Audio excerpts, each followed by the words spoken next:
Assalamualaikum warahmatullahi wabarakatuh. Saya Ahmad Rizal Fahmi. Di sini akan membuat video tentang penggunaan API, cara membuatnya dengan coordinator dan mengkonsum API dengan menggunakan Flutter ya.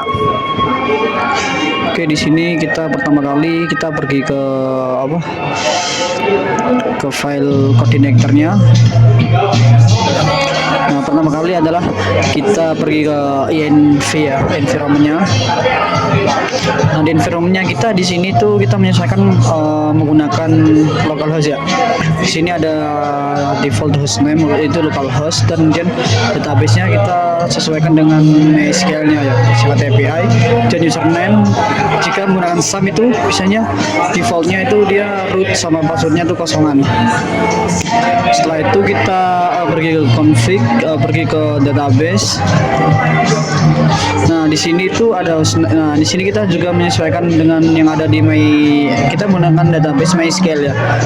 Disesuaikan yaitu hostname-nya, username, password, dan database yang API tadi. Oke, setelah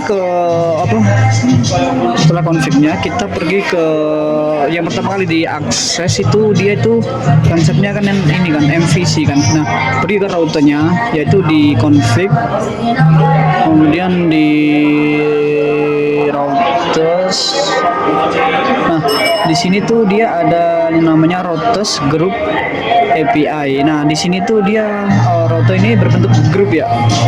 Jadi dia itu memanggil URL API kemudian dengan resource. Di sini ada API yang pertama line 10 ini adalah mengambil dari mahasiswa itu ya. Nah, di sini tuh yang memanggil controller API mahasiswa, kemudian controller API mahasiswa ini ada di file app controller.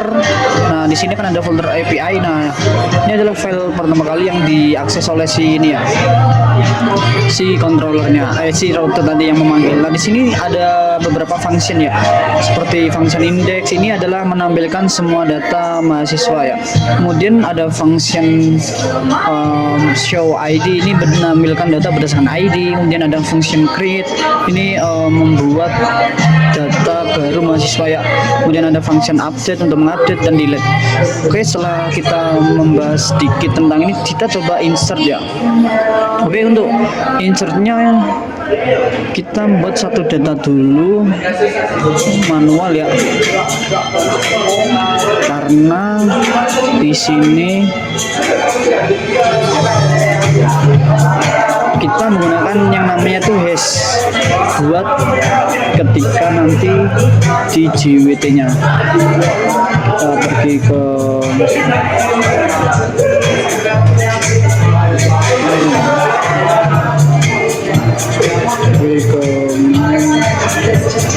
di sini.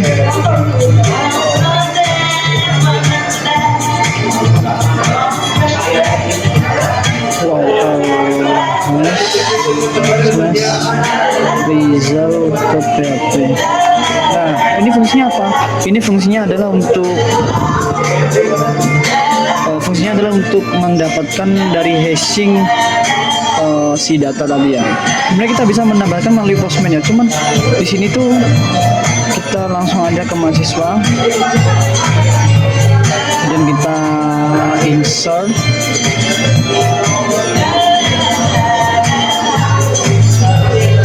Mohon maaf ya teman-teman, di sini agak ramai soalnya emang lagi di luar. Nah, sini kita misalkan ada ID 3, NIM-nya 2331, namanya Rizal Fahmi, NIM-nya Rizal example.com. Kemudian di jurusan ini kita isi teknologi informasi aja, dan password adalah isinya yang tadi ya, yang di hash tadi ya. Dan kita nah, di situ kita bisa mengecek API-nya tadi ya, function dari API-nya tadi melalui postman.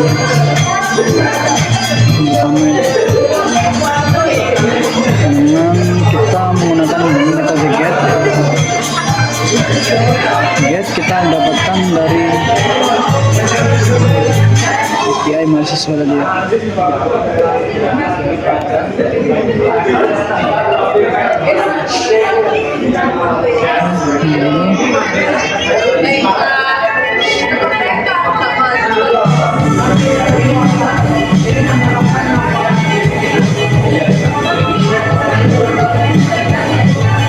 Nah, di sini udah ada beberapa data ya, hasil dari tadi ya.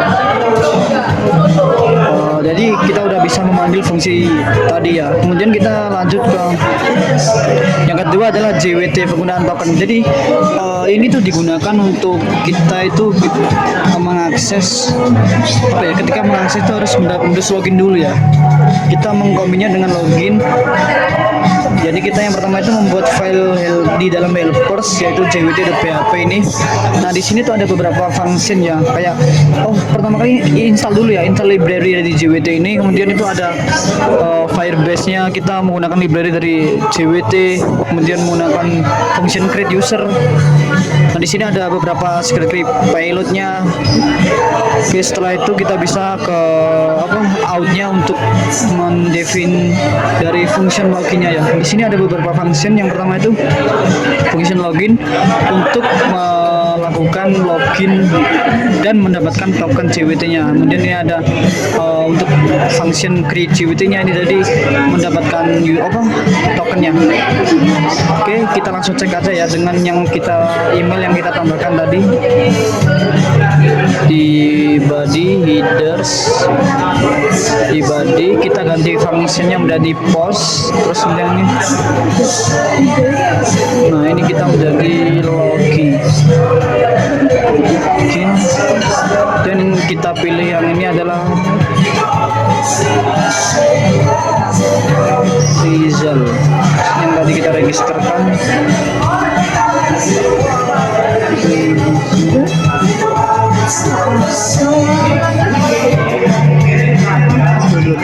Kita langsung login, send.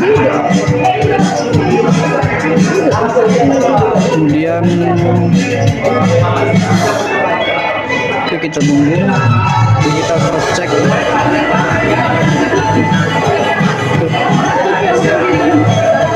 Nah, di sini kita mendapatkan token ya. Token ini digunakan untuk kita login ntar ya.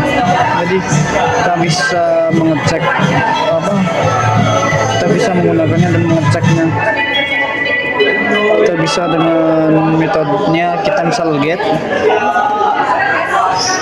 kemudian get. Nah, di sini ada API-nya, kita ganti mahasiswa.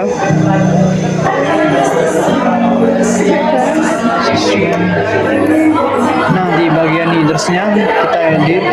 Nah, di sini itu key-nya kita isi dengan authorization dan value-nya adalah bearer dan token yang kita dapat tadi ya. Nah, setelah itu kita select semua, Ctrl V dan send. Jika ini berhasil, berarti dia akan tampil semua data ya.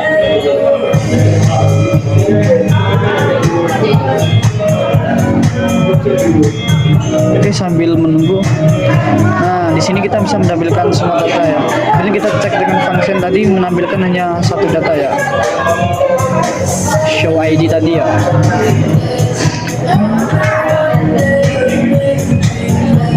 Nah, sini statusnya oke dan kita bisa menampilkan dengan ID 2 ya. Oke, setelah kita biasa mendapatkan ini, kita langsung lanjut ke siakatnya ya. Ya, yang pertama kali diakses tuh yang ini ya, teman-teman. Ada yang namanya pubspec.yaml. Ini adalah berisi tentang dependensi yang akan diinstal nantinya.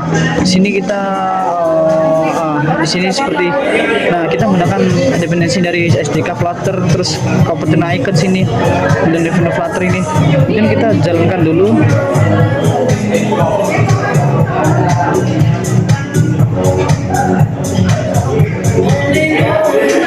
Kita untuk running si pub spec-nya itu kita dengan Flutter pubget ya.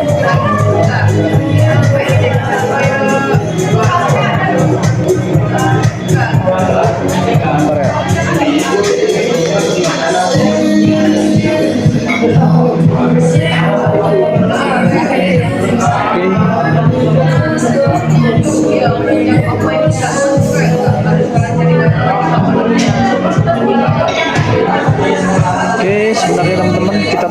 sambil kita jelaskan ya tadi ya. Nah udah ya. Kita dengan Flutter Package.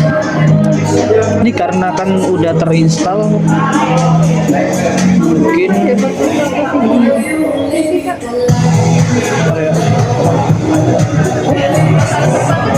kita kepencet Ctrl V ya.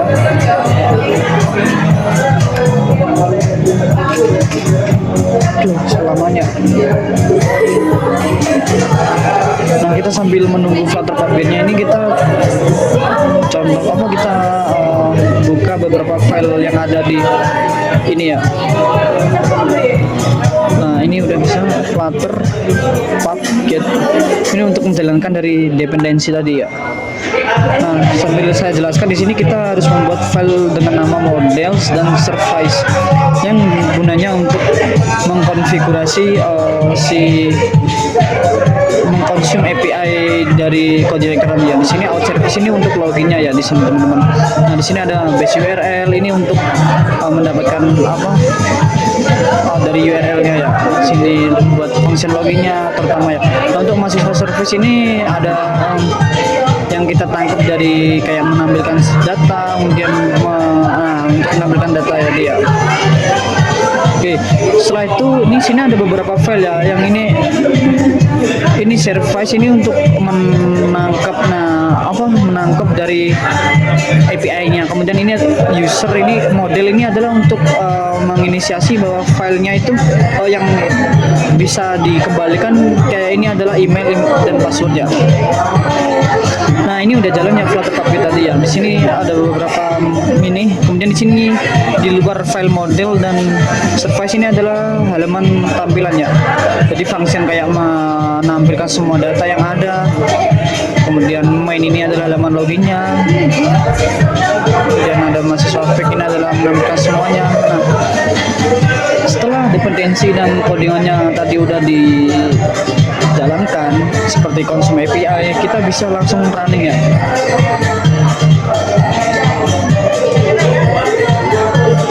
Nah, dengan Flutter Run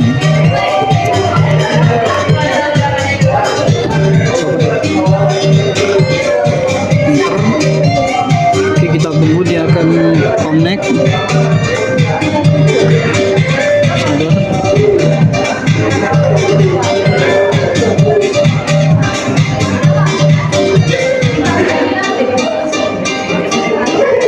Nah, di sini dia Flutter Run. Kemudian sabar ya teman-teman, ini karena kita menjalankannya dua server jadi agak berat.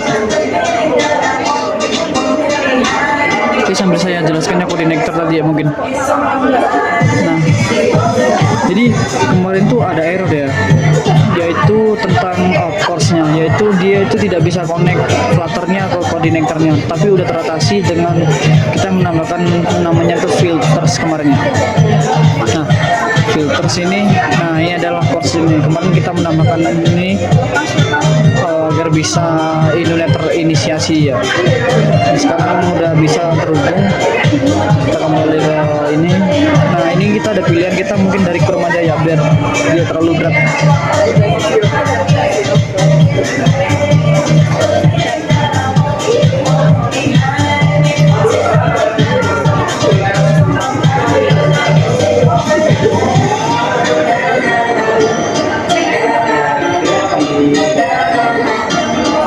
Masih belum di Chrome ya,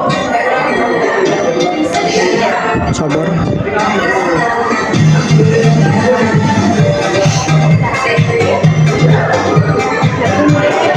Ini agak lama ya karena kita menjalankan dua server sekaligus, yaitu di Chrome dan Flutter-nya dan si CI-nya tadi. Maaf agak ramai. Oke, mungkin kita jelaskan lagi yang ini ya. Di sini juga mungkin tadi ada yang terlewat ya, seperti model ini kan ya. Oh ya, sedikit migration ini ya. Migration sebenarnya itu apa ya? dia itu jadi bisa melakukan update MySQL tanpa harus ke MySQL-nya. Jadi di sini tuh bisa ikut dengan nanti langsung ke terminal, misal menambahkan table, menambahkan kolom, nanti langsung PHP Spark migrate. Jadi kayak seperti backup gitu, teman-teman. Nah, di sini itu dari model ya. Di sini tuh mana ya model tadi? Jadi konsep MVC tadi ya, model view control dia. Jadi model itu kayak dia tuh yang menginisialisasi dari database tadi kayak ini. Dia tuh terhubung dengan table apa? Dari sini table mahasiswa, kemudian ada primary key-nya ID, kemudian protect allow fields. Jadi apa yang diizinkan dari NIM, nama, email ini yang diizinkan dari si temennya. Oke, kita kembali ke tadi ke ininya, kita sambil menunggu ininya masih running. Ini masih running ya teman-teman, mungkin agak sabar.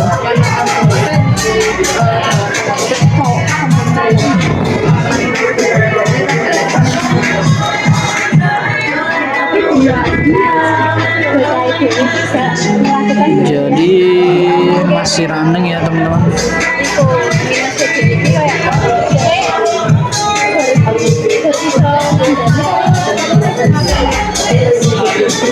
Oke teman-teman, mungkin ini akan saya cut ya, ini karena lama sekali ya.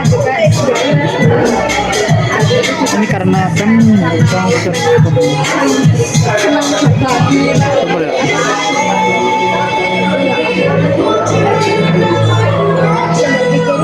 Oke, ini udah bisa ya, kita langsung lanjutkan. Kita login dengan kredensial yang tadi kita bikin ya, dengan example.com, kemudian passwordnya adalah 1. Oke, kita login. Kita adalah ini, kita ngecek secara frontend ya. Kalau tadi kita akan di Postman itu menggunakan DP-nya ya. Oke, tunggu dulu.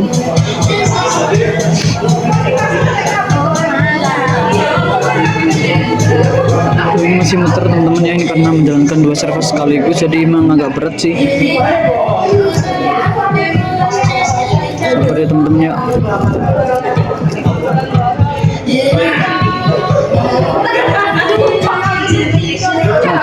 Di sini udah bisa ya. Ada tampilan selamat datang di Siakat. Dan kita bisa lihat mahasiswa untuk melakukan mengecek.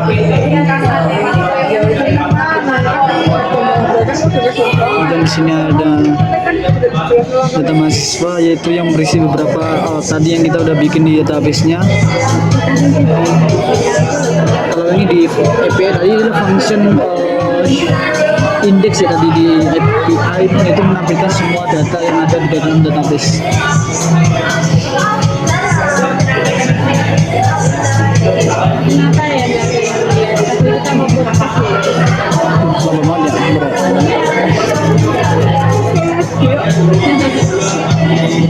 Nah, sini udah ada 2 data ya, yaitu Dita dan Mizal Fahmi. Kita akan ngecek ya, pertama function hapusnya ya.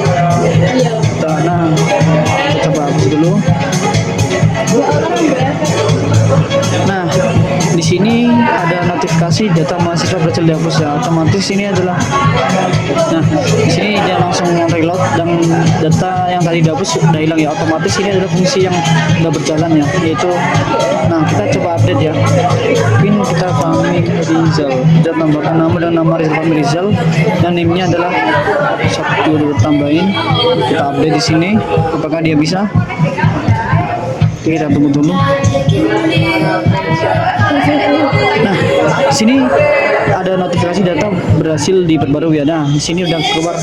Jadi mungkin mengecekkan dari sisi frontend udah cukup ya. Oke, mungkin kesimpulannya di sini kita tuh membuat secara apa ya? Secara full stack ya, apa ya? Kayak bikin API kemudian kita konsum di frontendnya. Ini memungkinkan kita untuk belajar mengintegrasikan API pada frontend ya, dengan menggunakan koordinator 4 ini yang berupa kita menggunakan CRUD dengan token JWT ya. Oke, mungkin sekian video dari saya. Terima kasih atas perhatiannya. Kurang lebihnya mohon maaf. Wassalamualaikum warahmatullahi wabarakatuh.